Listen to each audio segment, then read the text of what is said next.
આપનું સ્વાગત છે।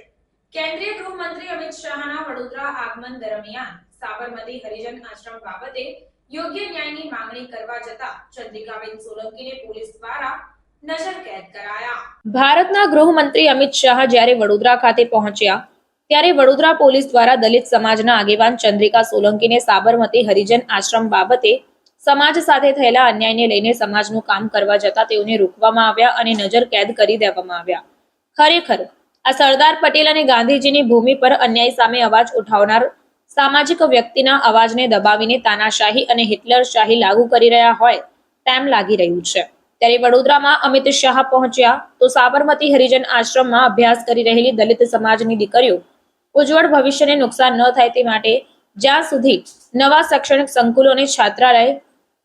બને ના ત્યાં સુધી સાબરમતી હરિજન આશ્રમમાં જેટલા પણ શૈક્ષણિક સંકુલો છે અને છાત્રાલય છે તેને ચાલુ રાખવામાં આવે તો અમિત શાહ તેમના દલિત સમાજના ગંભીર પ્રશ્નનું તાત્કાલિક નિરાકરણ લાવે તેવી માંગ કરવામાં આવી। નહીતર સમગ્ર દલિત સમાજને સદર સાબરમતી હરિજન આશ્રમ બાબતે જાગૃત કરીને ગાંધી ચિંધ્યા માર્ગે આંદોલન કરવાની ના છૂટકે ફરજ પડશે તેમ ચંદ્રિકા સોલંકીએ જણાવ્યું હતું। આજે વડોદરામાં ભારતના ગૃહમંત્રી શ્રી અમિત શાહ આવી રહ્યા છે ત્યારે વડોદરાની પોલીસે મને મારા સમાજના એક ગંભીર મુદ્દે કામ કરવા જતા રોકી છે અને મને મારા ઘરે જ નજરકેદ કરી દીધી છે। ત્યારે આ વિડીયોના માધ્યમથી હું જણાવી રહી છું કે અમદાવાદમાં સાબરમતી હરિજન આશ્રમ આવેલો છે અને એ આશ્રમમાં દલિત સમાજની દીકરીઓ વર્ષોથી અભ્યાસ કરતી આવી છે। આ સાબરમતી હરિજન આશ્રમના ટ્રસ્ટી શ્રી જયેશ પટેલ કે જેઓ ગુજરાતના ભૂતપૂર્વ પ્રથમ મહિલા મુખ્યમંત્રી શ્રીમતી આનંદીબેન પટેલના જમાઈ છે અને આ જયેશ પટેલે અમારા દલિત સમાજની દીકરીઓના ભવિષ્યને કચડી નાખવાનું એક ષડયંત્ર રચ્યું છે અને રીડેવલપમેન્ટના નામ ઉપર આખો જે આ શૈક્ષણિક સંકુલો છે ને છાત્રાલય છે એને તોડી નાખવાનો કારસો રચ્યો છે અને આ શ્રી જયેશ પટેલે કરોડો રૂપિયાના કૌભાંડ કર્યા છે। તો આવા કૌભાંડો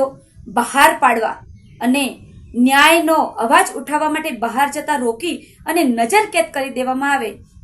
આ કેટલા અંશે વ્યાજબી છે ને ખરેખર તમે એવું ઈચ્છતા હોય તો અમિત શાહ જ્યારે વડોદરામાં આવી રહ્યા છે તો અમે એમને કહેવા માંગીએ છીએ કે અમારા પ્રશ્નોને અને અમારી રજૂઆતને તમે સાંભળો અને અમારા જે પ્રશ્નો છે એનું નિરાકરણ લાવો। અમારી ફક્ત વાત સાદી અને સરળ એટલી જ છે કે સાબરમતી હરિજન આશ્રમની અંદર જે શૈક્ષણિક સંકુલો અને છાત્રાલયો નવા બનાવવાની વાત છે તો જ્યાં સુધી નવા ન બને ત્યાં સુધી અત્યારે જે શૈક્ષણિક સંકુલો અને છાત્રાલયો છે એને ચાલુ રાખવામાં આવે।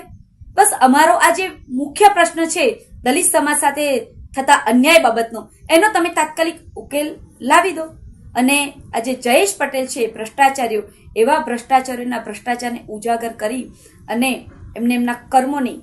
આકરામાં આકરી સજા આપો